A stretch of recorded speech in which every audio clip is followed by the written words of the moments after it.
Welcome to KRR kitchen. இன்றைக்கி நம்ம கிச்சனில் பொங்கல் ஸ்பெஷலாக சைவ விருந்து எப்படி செய்கிறது தான் பார்க்க போகிறோம். இதில் நம்ம என்னென்ன ரெசிபி செய்ய போகிறோம் அப்படிங்கிறத வீடியோக்குள்ளே போய் பார்ப்போம். அதுக்கு முன்னாடி நம்ம சேனலில் இப்போ தான் ஃபஸ்ட் டைம் பார்க்குறீங்கன்னா சப்ஸ்கிரைப் பண்ணி வச்சுக்கோங்க. கூடவே பெல் சிம்பிள் ப்ரெஸ் பண்ணி ஆளுங்கிற ஆப்ஷனையும் ப்ரெஸ் பண்ணி வச்சுக்கோங்க. அப்போ தான் நான் போடுற வீடியோஸ் எல்லாம் உங்களுக்கு தொடர்ந்து நோட்டிஃபிகேஷனில் ஒன்றுக்கு ஒன்றே கிடச்சிக்கிட்டு இருக்கும். இதே போல் பொங்கல் ரெசிபி நிறைய போட்டிருக்கேன். அதோட லிங்க் எல்லாம் உங்களுக்கு நான் டிஸ்கிரிப்ஷனில் கொடுக்குறேன், தேவைப்படுறவங்க செக் பண்ணிக்கோங்க. இப்போ வாங்க என்னென்ன செய்யலாங்கிறத பார்த்துடலாம். இன்றைக்கி இந்த சைவ விருந்தில் பார்த்திங்கன்னா பாசிப்பருப்பு பாயாசம் செய்ய போகிறோம். அதுக்கு நம்ம ஃபஸ்ட்டு வேக வச்சுக்குவோம். அதுக்கு பார்த்திங்கன்னா 1 டம்ளர் அளவுக்கு பாசிப்பருப்பு எடுத்து நல்லா கழுவிட்டு ஒரு அரை மணி நேரமாக ஊற வச்சுருக்கேன். அதை சேர்த்துக்கிறேன். இந்த டம்ளரில் தான் டீ கிளாஸால் 1 டம்ளர் அளவுக்கு எடுத்திருக்கேன். இதை குக்கரில் சேர்த்து நம்ம வேக வச்சு எடுத்துக்குவோம். இப்போ பருப்பு அளந்த டம்ளராலே பார்த்திங்கன்னா அரை டம்ளர் அளவுக்கு ஜவ்வரிசி எடுத்து அதையும் நல்லா கழுவிட்டு ஊற வச்சு எடுத்திருக்கேன். நைலான் ஜவ்வரிசின்னு கேட்டு வாங்கிக்கிங்க. பாயாசத்துக்கு ரொம்ப நல்லாயிருக்கும். இது குழஞ்சி போகாது, நல்லா வெந்து முத்து முத்தாக இருக்கும். சாப்பிட்றதுக்கும் ரொம்ப அருமையாக இருக்கும். நல்லா ஒரு அரை மணி நேரம் ஊற வச்சுட்டு அதுக்கப்புறம் வேக வச்சோம் அப்படின்னாக்கா நல்லா வெந்து வந்துடும். இப்போ 1 டம்ளர் பருப்பு, அரை டம்ளர் ஜவ்வரிசிக்கு 6 டம்ளர் அளவுக்கு தண்ணி அளந்து வச்சுருக்கேன். இப்போ குக்கர் மூடி போட்டு நல்லா ஒரு 5 விசில் மீடியமான ஃப்ளேமில் வேக வச்சு எடுத்துக்குவோம். அப்புறம் பார்த்திங்கன்னா சாம்பாருக்கு பருப்பு ஏற்கனவே வேக வச்சு வச்சுருக்கேன். ஒரு 50 கிராம் அளவுக்கு துவரம்பருப்பு எடுத்து பெருங்காயம் சேர்த்து வேக வச்சுருக்கேன். அதிலே பார்த்திங்கன்னா ஒரு 2 தக்காளி பழமும் சேர்த்து வேக வச்சுருக்கேன். ஒன்று பார்த்திங்கன்னா ரசத்துக்கு, இன்னொன்று சாம்பாருக்கு, ரெண்டுத்தையும் சேர்த்து வேக வச்சுருக்கேன். இதில் மேலாப்பில் பருப்பு தண்ணி கொஞ்சம் சேர்த்து எடுத்துப்போம். ஒரு தக்காளியும் பருப்பு தண்ணியும் எடுத்துக்குவோம் ரசத்துக்கு. இப்போ மீதம் இருக்கிற பருப்பு தக்காளி எல்லாத்தையும் நல்லா மசிச்சு கடைஞ்சி எடுத்துக்குங்க. இப்போ பருப்பு மசிச்சுட்டு நம்ம சாம்பார் எப்படி செய்கிறதுன்னு பார்ப்போம். இன்றைக்கி சாம்பாருக்கு என்னென்ன காய்களாம் சேர்க்க போகிறேன்னு பார்த்தீங்கன்னா பரங்கிக்காய், கொத்தரங்காய், கேரட்டு, பீன்ஸு, அப்புறம் பார்த்திங்கன்னா மொச்சக்காய் எடுத்து வச்சுருக்கேன். இது எல்லாம் தான் சேர்த்து இன்றைக்கி நம்ம சாம்பார் செய்ய போகிறோம். உங்களுக்கு என்னென்ன காய்கறிகள் பிடிக்குமோ அதை சேர்த்து நீங்கள் சாம்பார் செய்யலாம். இப்போ சாம்பார் செய்யறதுக்கு அடுப்பில் ஒரு பாத்திரம் வச்சுருக்கேன். இதில் ஒரு 2 டீஸ்பூன் அளவுக்கு எண்ணெய் சேர்த்துக்கிறேன். எண்ணெய் நல்லா காஞ்சதுக்கு அப்புறம் பார்த்திங்கன்னா ஒரு 20 சின்ன வெங்காயம் கட் பண்ணி வச்சுருக்கேன். அதை இதில் சேர்த்துக்கிறேன். இப்போ வெங்காயம் சேர்த்ததுக்கப்புறம் வெங்காயத்தை லைட்டாக வதக்கி விட்டுக்குங்க. ரொம்பலாம் வதக்கணும்னு அவசியம் இல்லை, லைட்டாக மட்டும் வதக்கி விட்டுக்குங்க. இது கூடவே நம்ம எடுத்து வச்சுருக்க காய்கறி எல்லாத்தையும் சேர்த்து நல்லா வதக்கி விட்டுக்குவோம். எல்லா காய்கறியுமே சேர்த்துக்கலாம். இதில் நீங்கள் மாங்காய், கத்திரிக்காயெலாம் சேர்க்குற மாதிரி இருந்ததுன்னா அதை கடைசியாக சேர்த்துக்குங்க. இப்போயே சேர்த்துட்டோம் அப்படின்னா மாங்காய்லாம் குழஞ்சி போயிடும். அதனால் கடைசியாக சேர்த்துக்குங்க. நான் இன்றைக்கி இந்த காய்கறிகள் மட்டும்தான் சேர்த்து செய்கிறேன். நல்லா இது ஒரு 2லேருந்து ஒரு 3 நிமிஷம் நல்லா வதக்கி விட்டுக்குவோம். காய்கறி ஒரு பாதி அளவு வதங்கினோன்னா இதில் ஒரு 3 டீஸ்பூன் அளவுக்கு சாம்பார் தூள் சேர்த்துக்கிறேன்.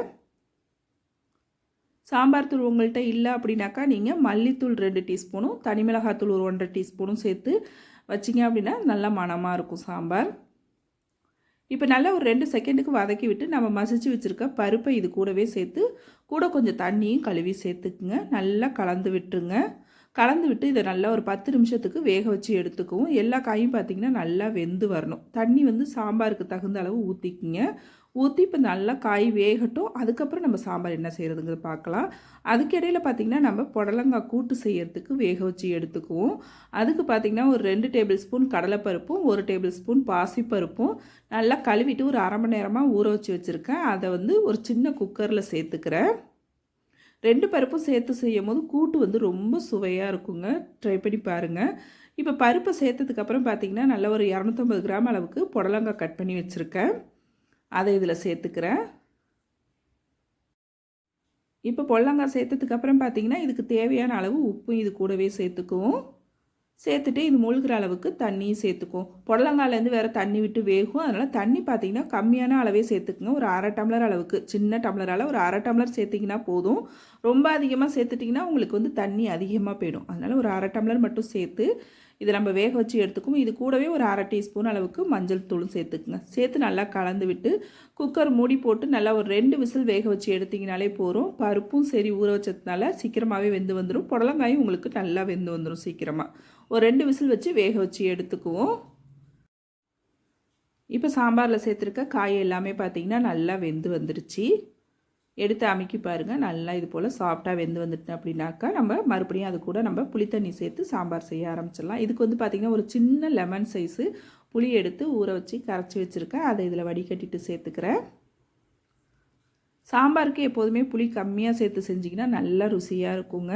இப்போ சாம்பாருக்கு தேவையான அளவு உப்பு சேர்த்துட்டு நல்லா கலந்து விட்டுக்குங்க. 2 டேபிள் ஸ்பூன் அளவுக்கு தேங்காய் விழுதும் இது கூடவே சேர்த்துக்கிறேன். தேங்காயும் அது போல் சாம்பாருக்கு அதிகமாக சேர்க்கக்கூடாது. கம்மியான அளவு சேர்த்து செய்யும் போது டேஸ்ட்டு ரொம்ப சூப்பராக இருக்கும். இப்போ எல்லாத்தையும் சேர்த்து நல்லா கலந்து விட்டுருங்க.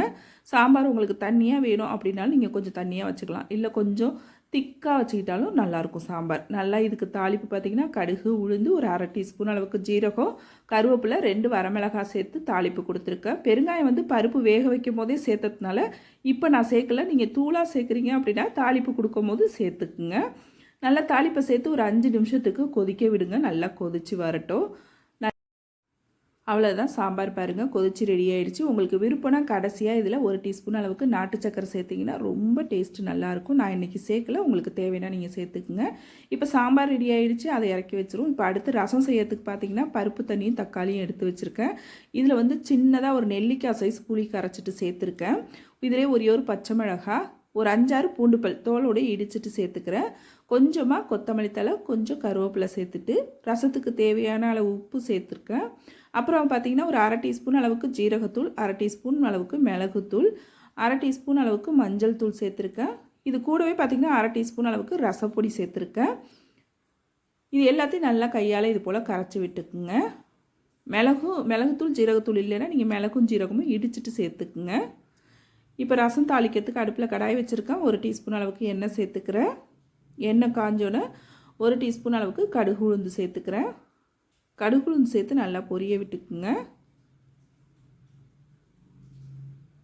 இப்போ கடுகு உளுந்து பார்த்திங்கன்னா நல்லா பொரிஞ்சு வரணும். பொரிஞ்சு வந்ததுக்கு அப்புறம் பார்த்திங்கன்னா கொஞ்சமாக பெருங்காயத்தூள் சேர்த்துக்கிறேன். பெருங்காயத்தூள் சேர்த்துட்டு இது கூடவே கொஞ்சம் கருவேப்பிலையும் சேர்த்து ஒரு 2 வரமிளகாயும் சேர்த்துட்டு நம்ம கரைச்சி வச்சுருக்க ரசத்தை இது கூட சேர்த்துக்குவோம். சேர்த்து நல்லா கலந்து விட்டுருங்க. கொஞ்சமாக தண்ணியும் சேர்த்துக்குங்க. சேர்த்து நல்லா கலந்து விட்டு ரசத்தை பார்த்திங்கன்னா கொதிக்க விடக்கூடாது. நல்லா நுர கட்டி வரும். அந்த டைமில் நம்ம அடுப்பை ஆஃப் பண்ணிவிட்டு பாத்திரத்துக்கு மாற்றிக்கணும். இப்போ பாத்திரத்துக்கு மாற்றிக்கிறேன்.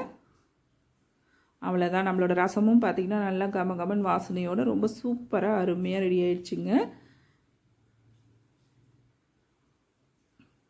இப்போ அடுத்து பார்த்திங்கன்னா நம்ம பொரியல் செய்கிறதுக்கு அடுப்பில் ஒரு கடாய் வச்சுருக்கேன். அதில் 1 டீஸ்பூன் அளவுக்கு தேங்காய் எண்ணெய் சேர்த்துக்கிறேன். எண்ணெய் நல்லா காஞ்சதுக்கு அப்புறம் 1 டீஸ்பூன் அளவுக்கு கடுகு உளுந்து சேர்த்து நல்லா பொரிய விட்டுக்கிறேன். நல்லா பொரிஞ்சதுக்கு அப்புறம் பார்த்திங்கன்னா இதிலே ஒரு கொத்தளவுக்கு கருவேப்பிலை, 2 வரமிளகாய் சேர்த்துருக்கேன். இப்போ இது எல்லாம் நல்லா பொரிஞ்சு செவந்து வரட்டும். கொஞ்சமாக பெருங்காயத்தூள் இது கூடவே சேர்த்துக்கிறேன். நல்லா கலந்து விட்டுருங்க. ஒரு பெரிய வெங்காயம் பொடுசாக கட் பண்ணி வச்சுருக்கேன், அதையும் இதில் சேர்த்துக்கிறேன். சேர்த்து நல்லா வதக்கி விட்டுக்குவோம். இப்போ வெங்காயம் நல்லா வதங்கினதுக்கு அப்புறம் பார்த்திங்கன்னா அவரைக்காய் ஒரு 250 கிராம் அளவுக்கு கட் பண்ணி வச்சுருக்கேன். நாட்டு அவரைக்காய் தான் கிடச்சிது, அதுதாங்க கட் பண்ணி வச்சுருக்கேன். நாட்டு அவரைக்காய் பார்த்திங்கன்னா ரொம்ப டேஸ்ட்டு அருமையாக இருக்கும். இந்த சீசனில் அது கிடைக்கும். கண்டிப்பாக கிடச்சிதுன்னா ட்ரை பண்ணி பாருங்கள். அவரைக்காய் சேர்த்து நல்லா ஒரு 2 செகண்டுக்கு வதக்கி விடுங்க. இதுக்கு தேவையான அளவு உப்பும் இது கூடவே சேர்த்துக்குங்க. சேர்த்து இதை நல்லா வதக்கி விட்டுட்டு நம்ம வேக வச்சு எடுக்கும்போது டேஸ்ட்டு ரொம்ப அருமையாக இருக்கும். இதுக்கு பார்த்திங்கன்னா ஒரு 2 டேபிள் ஸ்பூன் அளவுக்கு பாசிப்பருப்பு ஊற வச்சு வச்சுருக்கேன். அதை இதில் சேர்த்துக்கிறேன். இப்போ பருப்பு சேர்த்ததுக்கப்புறம் இது முழுகிற அளவுக்கு தண்ணி சேர்த்து வேக வச்சுக்குவோம். தண்ணியும் பார்த்திங்கன்னா கம்மியான அளவே சேர்த்துக்குங்க. ஏன்னா காயிலேருந்து நமக்கு தண்ணி விட்டு வெந்து வரும். அதனால் கம்மியான அளவு தண்ணி சேர்த்துக்குங்க. உங்களுக்கு விருப்பம்னா இதில் தனி மிளகாத்தூள் கொஞ்சம் சேர்த்து கூட வேக வச்சுக்கலாம். அதுவும் நல்லாயிருக்கும் பொரியலோட டேஸ்ட்டு. இப்போ இது நல்லா வேகட்டும். ஒரு 5லேருந்து ஒரு 10 நிமிஷம் ஆகும் இது வேகிறதுக்கு. வேக வச்சு எடுத்துட்டோம்னா இது போல் தண்ணிலாம் நல்லா வற்றினதுக்கு அப்புறம் இதில் மேலாப்பில் தேங்காய் துருவல் சேர்த்து இறக்கிட்டோம் அப்படின்னாக்கா நம்மளோட அவரைக்காய் பொரியல் ரொம்ப சூப்பராக ரெடி ஆகிடுச்சுங்க. தேங்காய் துருவல் சேர்த்து ரொம்ப நாளி வதக்காதீங்க. லைட்டாக ஒரு 2 நிமிஷத்துக்கு கலந்து விட்டு இறக்கிட வேண்டியதான். அவ்வளோதான், நம்மளோட அவரைக்காய் பொரியலும் சூப்பராக அருமையாக ரெடி ஆகிடுச்சு. அடுத்து பார்த்திங்கன்னா நம்ம புடலங்காய் வேக வச்சுருந்தோம்ல, அது பாருங்கள் நல்லா வெந்து வந்திருக்கு பாருங்கள். இப்போ புடலங்காய்க்கு நம்ம வந்து ஒரு தேங்காய் அரைச்சிக்குவோம். அதுக்கு பார்த்திங்கன்னா ஒரு 3 பச்சை மிளகாய் சேர்த்துருக்கேன். இது ரொம்ப சின்ன பச்சை மிளகாயாக இருக்குது, அதனால் 3 சேர்த்துருக்கேன். நீங்கள் வந்து உங்கள் காரத்துக்கு தகுந்த அளவு சேர்த்துக்குங்க. இதுக்கு வந்து காரம் கம்மியாக தான் சேர்க்கணும். நம்ம இதிலே வந்து ஒரு 4 டேபிள் ஸ்பூன் அளவுக்கு தேங்காய் துருவல் சேர்த்துக்கிறேன். 1/2 டீஸ்பூன் ஜீரகம், 1/2 டீஸ்பூன் சோம்பு சேர்த்துருக்கேன். ஒரு 3 பூண்டு பல் சேர்த்து இதை தண்ணிலாம் விடாமல் லேசாக கொரப்பாக அரைச்சி எடுத்துக்கணும் இது போல். இப்போ அரைச்ச தேங்காய் விழுதி இதில் சேர்த்துக்குவோம். நம்ம இதுக்கு தாளிப்பு கொடுத்துப்போம். தாளிக்கிறதுக்கு பார்த்திங்கன்னா தாளிப்பு பேன் வச்சுருக்கேன். அதில் வந்து 1 டீஸ்பூன் அளவுக்கு எண்ணெய் சேர்த்துக்கிறேன். இதிலே ஒரு டீஸ்பூன் அளவுக்கு கடுகு உளுந்து சேர்த்து ஒரு அரை டீஸ்பூன் அளவுக்கு ஜீரகமும் சேர்த்து நல்லா பொரிய விட்டுட்டு ஒரு கொத்து கருவேப்பிலை, ஒரு வரமிளகாய், கொஞ்சம் பெருங்காயத்தூள் சேர்த்துக்கிறேன். அப்புறம் பார்த்தீங்கன்னா கொஞ்சமாக வெங்காயம், ஒரு டேபிள் ஸ்பூன் அளவுக்கு நறுக்கின வெங்காயம் சேர்த்து நல்லா வதக்கி விட்டுக்குங்க. இதுக்கான தாளிப்பு இதுதான். இப்போ இந்த தாளிப்பு நம்ம புடலங்காய் கூட்டில் சேர்த்து நல்லா எல்லாத்தையும் ஒத்தாப்பில் கலந்து விடுங்க. தண்ணி தேவைன்னா மட்டும் சேர்த்துக்குங்க, இல்லைன்னா வேண்டியில்லை. இப்போ பார்த்தீங்கனாலே தெரியும், நம்ம வேக வச்ச தண்ணி அதில் கரெக்டான அளவு இருக்குது. பருப்பு எல்லாமே நல்லா வெந்து வந்திருக்கு. நல்லா கலந்து விட்டு ஒரு 3 நிமிஷத்துக்கு கொதிக்க வச்சா மட்டும் போதும். இப்போ பாருங்கள், நல்லா கொதித்து அருமையாக ரெடி ஆகிருக்கு பாருங்கள். அவ்வளோதான், நம்மளோட புடலங்காய் கூட்டு சூப்பராக அருமையாக ரெடி ஆகிடுச்சு. இப்போ அடுத்து பார்த்தீங்கன்னா பட்டாணி உருளைக்கிழங்கு வறுவல் தான் செய்ய போகிறேன். அதுக்கு வந்து ஒரு 2 உருளைக்கிழங்கு மீடியம் சைஸில் உள்ளது, அதையும் ஒரு கைப்பிடி அளவுக்கு பட்டாணியும் நல்லா வேக வச்சு எடுத்துருக்கேன். உப்பு போட்டு வேக வச்சு தான் எடுத்து வச்சுருக்கேன். இப்போ வறுவல் செய்யறதுக்கு பார்த்தீங்கன்னா கடாயில் ஒரு 2 டீஸ்பூன் அளவுக்கு எண்ணெய் சேர்த்துருக்கேன். இதில் 1 டீஸ்பூன் அளவுக்கு கடுகு உளுந்து சேர்த்து நல்லா பொரிஞ்சதுக்கப்புறம் அரை டீஸ்பூன் அளவுக்கு சோம்பு இடித்து வச்சுருக்கேன். அதை இதில் சேர்த்துக்கிறேன். இது கூடவே ஒரு பெரிய வெங்காயம் கட் பண்ணி வச்சுருக்கேன், அதையும் சேர்த்து நல்லா வதக்கி விட்டுக்கிறேன். இது நல்லா வதங்கினதுக்கப்புறம் இது கூடவே ஒரு டீஸ்பூன் அளவுக்கு இஞ்சி பூண்டு பேஸ்ட்டும் சேர்த்து நல்லா வதக்கி விட்டுக்கிறேன். நீங்கள் இஞ்சியும் பூண்டும் இடிச்சிட்டு சேர்த்தா கூட இன்னும் நல்லாயிருக்கும். இது கூடவே ஒரே ஒரு தக்காளி பழம் தான் சேர்த்துருக்கேன். சேர்த்து இது நல்லா வதக்கி விட்டுக்குவோம். இப்போ வெங்காயம் தக்காளி பழம் நல்லா வதங்கி வரட்டும். இப்போ வதங்கி வந்ததுக்கப்புறம் பார்த்திங்கன்னா இதில் ஒரு அரை டீஸ்பூன் அளவுக்கு தனி மிளகாத்தூள் சேர்த்துக்கிறேன். 1 டீஸ்பூன் அளவுக்கு மல்லித்தூள் சேர்த்துக்கிறேன். அப்புறம் அரை டீஸ்பூன் அளவுக்கு கரம் மசாலா, அரை டீஸ்பூன் அளவுக்கு மஞ்சள் தூள் சேர்த்து நல்லா வதக்கி விட்டுக்குங்க. இந்த மல்லித்தூள் கரம் மசாலாலாம் சேர்த்து செய்யும் போது இந்த கிழங்கோட டேஸ்ட்டு ரொம்பவே அருமையாக இருக்கும். உருளை பட்டாணி கிழங்கு வறுவல் வந்து இது போல் செஞ்சு பாருங்கள், நம்ம ஹோட்டல்லாம் சாப்பிடக்கூடிய டேஸ்ட்டு அப்படியே இருக்கும். இப்போ இதுலேயே இதுக்கு தேவையான அளவு உப்பு சேர்த்துக்கும். ஏற்கனவே வந்து உப்பு போட்டு தான் வேக வச்சுருக்கேன். நம்ம இந்த மசாலாவுக்கு மட்டும் உப்பு சேர்த்துக்குங்க, ஒரு 1/4 டீஸ்பூன் அளவுக்கு. இப்போ நல்லா கலந்து விட்டுருங்க. கொஞ்சமாக தண்ணி சேர்த்துக்குங்க. சேர்த்துட்டு நம்ம எடுத்து வச்சுருக்க அந்த உருளைக்கிழங்கு பட்டாணியை சேர்த்து நல்லா கலந்து விட்டுருங்க. ஒரு 5 நிமிஷத்துக்கு மூடி போட்டு இதை நல்லா வேக வச்சு எடுத்துக்குவோம். அப்போ தான் மசாலா எல்லாம் நமக்கு உருளைக்கிழங்குல இறங்கி டேஸ்ட்டு நல்லாயிருக்கும். இப்போ இது நல்லா வெந்து வரட்டும்.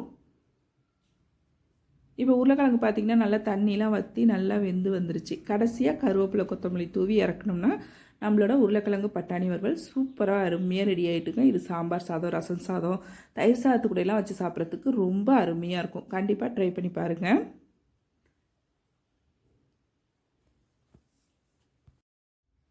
இப்போ அடுத்து பார்த்திங்கன்னா சக்கரவள்ளி கிழங்கு பொரியல் தான் செய்ய போகிறோம். அதுக்கு அடுப்பில் கடாய் வச்சுருக்கேன். ஒரு 2 டீஸ்பூன் அளவுக்கு தேங்காய் எண்ணெய் சேர்த்துக்குங்க. இந்த பொரியல் தேங்காய் எண்ணெயில் செய்யும் போது டேஸ்ட்டு ரொம்ப அருமையாக இருக்கும். இப்போ எண்ணெய் நல்லா காயட்டும். சக்கரவள்ளி கிழங்கும் பார்த்திங்கன்னா ஒரு 250 கிராம் எடுத்து வேக வச்சு வச்சுருக்கேன். நல்லா கழுவிட்டு கட் பண்ணி ஆவியில் வேக வச்சு எடுத்து வச்சுருக்கேன். வேக வச்சுட்டு நம்ம தாளித்து விட்டுக்கலாம். இப்போ இதிலே ஒரு டீஸ்பூன் அளவுக்கு கடுகு உளுந்து சேர்த்து நல்லா பொரிஞ்சதுக்கப்புறம் 2 வரமிளகாய், அரை டீஸ்பூன் அளவுக்கு சோம்பு இடிச்சிட்டு சேர்த்துருக்கேன். ஒரு 5-6 பூண்டுப்பல் இடிச்சிட்டு சேர்த்துருக்கேன். இது எல்லாத்தையும் நல்லா வதக்கி விட்டுக்குங்க. இது போல் தாளிப்பு கொடுக்கும்போது நல்ல மணமாக இருக்கும், சாப்பிட்றதுக்கு டேஸ்ட்டு அருமையாக இருக்கும். இது கூடவே ஒரு டீஸ்பூன் அளவுக்கு பெரிய வெங்காயம் கட் பண்ணி வச்சுருக்கேன், அதையும் சேர்த்து நல்லா வதக்கிக்கிறேன்.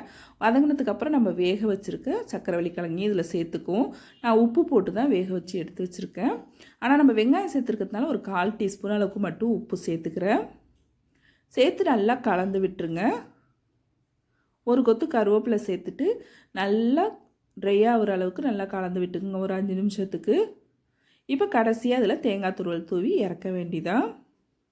தேங்காய் துருவல் சேர்த்துட்டு ஒரு 2 செகண்ட் மட்டும் கலந்து விட்டிங்கன்னா போதும். நம்மளோட சக்கரவள்ளி கிழங்கு பொரியல் சூப்பராக அருமையாக ரெடி ஆகிட்டு பாருங்கள். இது வந்து காரக்குழம்பு கூடையெல்லாம் வச்சு சாப்பிட்றதுக்கு ரொம்ப அருமையாக இருக்கும். சாம்பாருக்கும் நல்லா இருக்குங்க.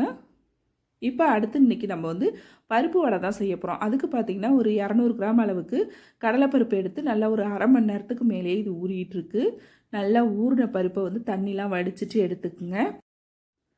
பருப்பு அரைக்க போகிறதுக்கு முன்னாடி பார்த்திங்கன்னா ஒரு 2 டேபிள் ஸ்பூன் அளவுக்கு பருப்பை எடுத்து வச்சுக்கோங்க. அதுக்கப்புறம் நம்ம பருப்பை சேர்த்து அரைக்கலாம். இப்போ பருப்பு அரைக்கிறதுக்கு பார்த்திங்கன்னா ஒரு மிக்ஸி ஜார் எடுத்திருக்கேன். அதில் ஒரு 3 வரமிளகாய் சேர்த்துருக்கேன், ஒரு சின்ன துண்டு இஞ்சி, ஒரு 5-6 பூண்டுப்பல் தோலோடய சேர்த்துக்குங்க. அதுதான் வாசனை நல்லாயிருக்கும். ஒரு 1.5 டீஸ்பூன் அளவுக்கு வந்து சோம்பு சேர்த்துக்கிறேன். ஃபஸ்ட்டு இதை நல்லா ஒரு ஓட்டி எடுத்துட்டு அதுக்கப்புறம் நம்ம பருப்பு சேர்த்து அரைப்போம். பருப்பில் வந்து பார்த்திங்கன்னா கொஞ்சம் கூட தண்ணி இருக்கக்கூடாது. தண்ணி இல்லாமல் அரைச்சி நம்ம வடை செய்யும் போது தான் வடை நல்லா மொறுமொறுப்பாக இருக்கும். இப்போ அரைக்கிற பக்குவமும் பருப்பும் பார்த்தீங்கன்னா கொரப்பாக இருக்கணும், ஒன்றும் பாதியமாக தான் இருக்கணும். ரொம்ப வலுவலுன்னு நைஸாக ஓட விட்டுறக்கூடாது. இப்போ இந்த பருப்பை பாத்திரத்துக்கு மாற்றிக்குவோம். கொஞ்சம் கூட தண்ணி இல்லாமல் நல்லா இந்த அளவுக்கு திக்கான பக்குவத்துக்கு அரைச்சிக்குங்க. இப்போ அரைச்சதுக்கப்புறம் வடைக்கு தேவையான அளவு உப்பு சேர்த்துக்குவோம். ஒரு 1/4 டீஸ்பூன் அளவுக்கு பெருங்காயத்தூள் சேர்த்துக்கிறேன். ஒரு பச்சை மிளகாய் கட் பண்ணி வச்சுருக்கேன், அதையும் இது கூட சேர்த்துக்கிறேன். அதே போல் சின்னதாக ஒரு பெரிய வெங்காயம் கட் பண்ணி வச்சுருக்கேன், அதையும் இது கூட சேர்த்துக்கிறேன். பொடிசான இருக்குன்னா கருவேப்பிலை கொத்தமல்லி கொஞ்சம் நிறையாவே சேர்த்து செஞ்சு பாருங்கள், அருமையாக இருக்கும். இதுலேயே வந்து நீங்கள் முளைக்கீரையெல்லாம் வச்சுருந்தீங்கன்னா கட் பண்ணி சேர்த்து கூட செய்யலாம். இப்போ எல்லாத்தையும் நல்லா ஒத்தாப்பில் ஒன்று கலந்து எடுத்துக்குங்க. நல்லா கலந்து எடுத்ததுக்கப்புறம் வடை உங்களுக்கு எந்த சைஸுக்கு தேவையோ அதுக்கு தகுந்த அளவு மாவு உருட்டி எடுத்துக்குங்க. நல்லா உருண்டையாக உருட்டிட்டு உள்ளங்கையில் வச்சுக்குங்க. உள்ளங்கையில் வச்சு லைட்டாக அப்படி ப்ரெஸ் பண்ணுங்கள்.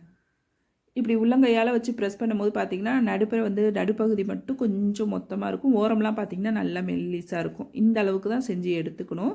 இதே போல் ரெடி பண்ணிவிட்டு நம்ம வடை செய்ய ஆரம்பிக்கும். வடை செய்யறதுக்கு பார்த்திங்கன்னா பொரிச்சு எடுக்கிறதுக்கு எண்ணெய் நல்லா சூடாக இருக்கணும், அப்போ தான் வடை நல்லா பொரிஞ்சு வரும். இப்போ எண்ணெய் நல்லா காஞ்சதுக்கப்புறம் நம்ம ரெடி பண்ணி வச்சுருக்க வடையை இதில் சேர்த்துக்குவோம். சேர்த்த உடனே பார்த்திங்கன்னா கரண்டி வச்சு கலந்துடக்கூடாது. கொஞ்சம் ஓரளவு வெந்ததுக்கு அப்புறம் எல்லா வடையும் திருப்பி போடுங்க. அடுப்பை நல்லா மிதமான தீயில் வச்சுக்குங்க. அப்போ தான் வடை நல்லா உள்ளேயும் நல்லா வெந்து வரும், வெளியிலையும் நல்லா வெந்து மொறுமொறுப்பாக கிடைக்கும். ஹை ஃப்ளேமில் வச்சிங்க அப்படின்னாக்கா வெளியில் நல்லா வெந்துடும், செவந்து வந்துடும், உள்ளே வேகாது. அதுக்கு தான் அடுப்பை மிதமான தீயில் வேக வைக்கும் போது இந்த வடை பார்த்திங்கன்னா நல்லா மொறுமொறுப்பாகவே இருக்கும். ஆறுனத்துக்கு அப்புறமும் நமக்கு நல்லா மொறுமொறுப்பாக கிடைக்கும். இப்போ பார்த்திங்கன்னா தெரியும், இந்த அளவுக்கு நல்லா வேக வச்சு எடுத்துக்கணும் வடையை. இதே போல் மீதம் இருக்கிற வடை எல்லாத்தையும் நம்ம செஞ்சு எடுத்துக்குவோம். இப்போ பாருங்கள், வடையும் செஞ்சு எடுத்துட்டேன், அதே எண்ணெயில் அப்பளமும் பொரிச்சு எடுத்துட்டேன். இப்போ கடைசியாக நம்ம பாயசம் தான் வைக்க போகிறோம். பாயசத்துக்கு பார்த்திங்கன்னா நம்ம ஏற்கனவே பருப்பும் ஜவ்வரிசியும் வேக வச்சு வச்சுருந்தோம். எந்த அளவுக்கு நல்லா அருமையாக வெந்து வந்திருக்கு பாருங்கள். நல்லா கலந்து விட்டுக்குங்க. கரெக்டான பக்குவத்துக்கு இருக்குது. இந்த அளவுக்கு நல்லா வேக வச்சு எடுத்துக்கணும். ஒரு 5 விசில் வச்சிங்கனாலே போதும். இது போல் நல்லா வெந்து வந்துடும். அதே போல் தண்ணியோட அளவு பார்த்திங்கன்னா 6 டம்ளர் வைக்கணும், அப்போ தான் நமக்கு இந்த பக்குவத்துக்கு கிடைக்கும். இப்போ அடுப்பை ஆன் பண்ணி திரும்பவும் இதை நம்ம கொதிக்க விடுவோம். இப்போ இதுக்கு வெல்லம் சேர்த்துக்குவோம். வெல்லம் நான் இன்றைக்கி சேர்க்கல, நாட்டு சர்க்கரை தான் சேர்க்குறேன். இது சுத்தமான நாட்டு சர்க்கரை, அதனால நான் 2 கப் அளவுக்கு சேர்த்துக்கிறேன். நீங்கள் எந்தில் பாசிப்பருப்பு அளந்தீங்களோ அதால் 2 கப்பு சேர்த்துக்கணும் வெல்லம். வெல்லம் சேர்க்குறீங்கன்னா கொஞ்சமாக தண்ணி விட்டு கரைச்சிட்டு வடிகட்டி சேர்த்துக்குங்க. வெல்லத்தில் தூசி இருக்கும், அதுக்கு தான் சொல்கிறேன். சர்க்கரைங்கிறதுனால நான் டைரெக்டாகவே சேர்த்துட்டேன். இதில் மண் தூசிலாம் இல்லை, சுத்தமான சர்க்கரை. இப்போ இது கூடவே பார்த்திங்கன்னா 1/2 டீஸ்பூன் ஏலக்காய் தூள், 1/2 டீஸ்பூன் சுக்குத்தூள், ஒரு பிஞ்ச் அளவுக்கு உப்பு சேர்த்து நல்லா கலந்து விட்டுருங்க. உப்பு சேர்க்கும் போது தான் நல்லா இனிப்பு டேஸ்ட்டு எடுத்து கொடுக்கும் நமக்கு. நல்லா கலந்து விட்டு ஒரு 3 நிமிஷத்துக்கு மட்டும் இதை கொதிக்க விடுங்க. நல்லா கொதிச்சதுக்கு அப்புறம் இதில் நல்ல திக்கான தேங்காய் பால் 1 டம்ளர் எடுத்து வச்சுருக்கேன். நல்லா ஒரு பெரிய முடியாக தேங்காய் பால் எடுத்து வச்சுருக்கேன், அதை இதில் சேர்த்துக்கிறேன். தேங்காய் பால் சேர்த்து நல்லா கலந்து விடுங்க. இதை தேங்காய் பால் சேர்த்ததுக்கப்புறம் நம்ம கொதிக்க விடக்கூடாது. ஒரு 2 செகண்ட் விட்டிங்கன்னா அப்படியே லைட்டாக சூடு ஏறி வரும். அந்த ஸ்டேஜில் நம்ம அடுப்பை ஆஃப் பண்ணிடணும். தேங்காய் பால் சேர்த்துட்டு நம்ம பாயாசத்தை கொதிக்க விட்டோம் அப்படின்னாக்கா மேலே திரியாக வந்துடும். அதுக்காக தான் கொதிக்க விடக்கூடாது. லைட்டாக சூடு ஏறி வரும்போது அடுப்பை ஆஃப் பண்ணிடணும். இப்போ கடைசியாக அந்த பாயாசத்துக்கு பார்த்திங்கன்னா திராட்சையும் முந்திரி பருப்பும் நெய்யில் வறுத்துட்டு சேர்த்தோம் அப்படின்னாக்கா டேஸ்ட்டு ரொம்ப அருமையாக இருக்குங்க. இப்போ பாயாசம் ரெடி ஆகிடுச்சு, நம்ம தாளிப்பு கொடுத்துருவோம். அதுக்கு பார்த்திங்கன்னா ஒரு 2 டீஸ்பூன் அளவுக்கு நெய், ஒரு 5-6 முந்திரி பருப்பு, ஒரு 10 திராட்சையை நல்லா நெய்யில் வறுத்துட்டு இதில் சேர்த்துருக்கேன். இது கூடவே தேங்காய் பால் கூட நீங்கள் வறுத்துட்டு சேர்க்கலாம், இன்னும் டேஸ்ட்டு ரொம்ப அருமையாக இருக்கும். இப்போ பார்த்தீங்கன்னா தெரியும், பாயசத்தோட பக்குவமும் இந்த அளவு இருந்துச்சுன்னா நமக்கு குடிக்கிறதுக்கு கரெக்டான பக்குவமாக இருக்கும். ஆறுனதுக்கு அப்புறம் கொஞ்சம் திக்காகும், லைட்டாக, ரொம்பலாம் திக்காகாது. இப்போ பாயசமும் சூப்பராக ரெடி ஆகிடுச்சு. அவ்வளோதான், இன்றைக்கான சமையல் பார்த்திங்கன்னா ரொம்ப சூப்பராக அருமையாக ரெடி ஆகிடுச்சு. எல்லா ரெசிபியுமே நான் இன்றைக்கி சொன்னது போல் ட்ரை பண்ணி பாருங்கள். டேஸ்ட்டு எல்லாமே ரொம்ப அருமையாக இருக்கும். ட்ரை பண்ணி பார்த்துட்டு எப்படி இருக்குன்னு எனக்கு கமெண்ட் பண்ணுங்கள். என்னோடய ரெசிபி பிடிச்சிருந்ததுன்னா லைக் பண்ணுங்கள், ஷேர் பண்ணுங்கள். மறக்காமல் நம்ம கேஆர்ஆர் கிச்சனை சப்ஸ்கிரைப் பண்ணி வச்சுக்கோங்க. நாளைக்கு வேறு ஒரு ரெசிபியோடு சந்திப்போம். தேங்க்ஸ் ஃபார் வாட்சிங்.